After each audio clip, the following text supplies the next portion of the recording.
Si je m'éloigne, je regarde, c'est toujours pas bon. L'ombre, elle est pas très bonne. Je pense qu'on va l'incliner un peu plus par là. Peut-être moins projeté aussi. Ouais, comme ça.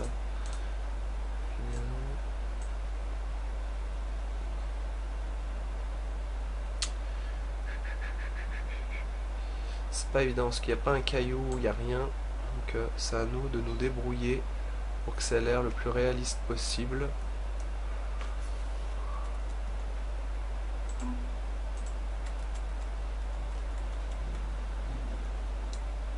Yes. Donc là on a notre ombre. Par contre ce qui convient toujours pas, c'est qu'en fait elle suit pas le mouvement. Mais si on voulait bien faire, déjà on resélectionnerait et on fera un dégradé. Parce qu'en fait le bleu il vient se perdre ici alors que je pense que c'est une ombre forte. Je pense que... Bon, pour le moment on va laisser comme ça. On va laisser comme ça. On va utiliser l'outil doigt qui est ici. C'est pas la main, c'est pas pareil. L'outil doigt permet de faire des glissés. Donc je vais faire un essai tout de suite.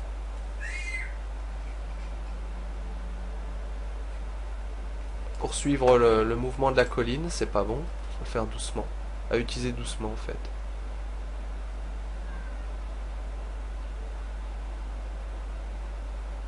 C'est assez violent. Ça flotte beaucoup. Mais c'est pas très grave finalement. Ça ajoute du réalisme à quelque part. Au moins ça suit la courbe de la colline. Ce qui est très important. Si on a une ombre droite alors qu'on est sur de l'arrondi, c'est pas bon. Là ça suit un peu mieux. Et en plus ça vient se perdre en flou. Donc là on commence à avoir un degré de réalisme assez correct. Enfin à mon goût. Après c'est à vous d'en juger sur votre créa.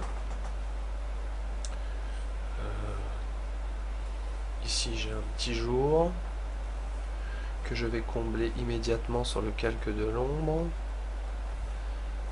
Comment ça se fait? Temple ombre.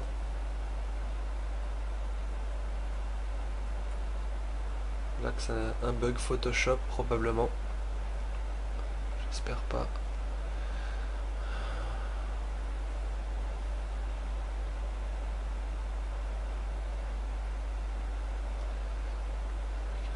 C'est ici.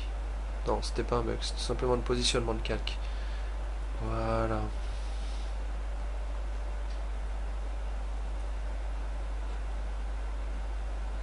Faut pas oublier l'ordre des calques qui est important.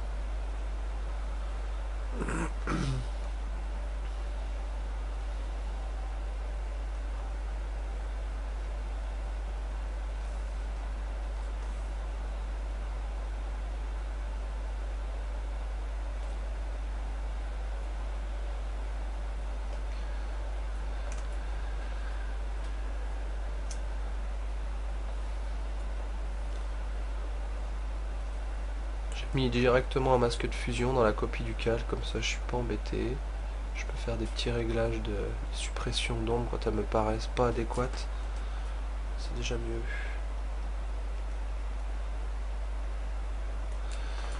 On va faire un essai, mais...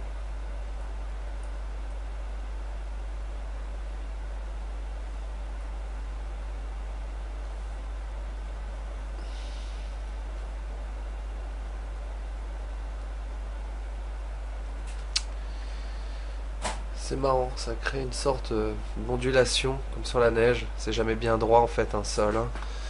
Donc là ça fait un peu faux. C'est pas l'effet en tout cas que je souhaite. Vraiment à utiliser avec modération le doigt. Hein. Déjà ça floute énormément et en plus ça déforme. C'est un outil de morphing en fait. Avec ça on peut déformer des visages. Il y en a qui l'utilisent jamais, pensant que c'est un outil misérable, mais moi j'aime bien. C'est pareil, c'est un outil qui me convient assez bien. Voilà. Alors maintenant on va pousser le vis, si je peux me permettre. On va créer des rayons. Donc là j'ai commencé, j'ai fait un calque. J'ai créé des rayons, simplement en faisant des sélections, hein, avec cet outil, le lasso. Et j'ai mis l'opacité du calque à 52%. Donc je vais en recréer un là pour vous montrer. Mais tout petit, hein. Faut pas en mettre trop parce qu'après ça Ça peut être hyper laid, quoi. Donc vous mettez aussi un masque de fusion au-dessus, tant qu'à faire. C'est mieux. Celui-là, je vais le supprimer, il me plaît pas. Il me plaît pas du tout. Donc je le zappe. Voilà. Donc là déjà il y a quelques rayons, c'est sympa. Bon, on va y aller comme ça. Il reste un petit bout, moi c'est pas grave. Alors, pour ce faire, vous utilisez le masque de fusion avec un gros diamètre à 100% et on commence à effacer ce qui nous plaît pas. Voilà. Gros diamètre voulu. Voilà, comme ça. Maintenant, on va lui appliquer sur le calque un simple flou gaussien. Flou gaussien, Gaussian blur. Donc, je vais le mettre à 4,3 pour le moment. Et je vais répéter l'opération plusieurs fois.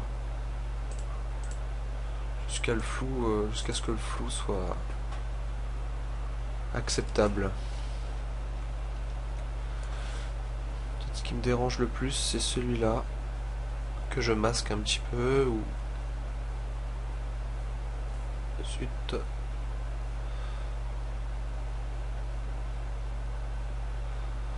Ouais, ça pourrait être bien là.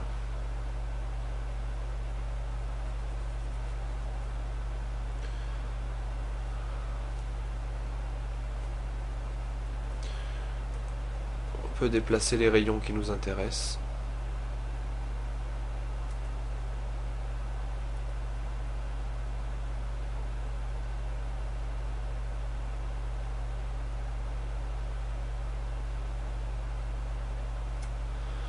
Ouais, bon.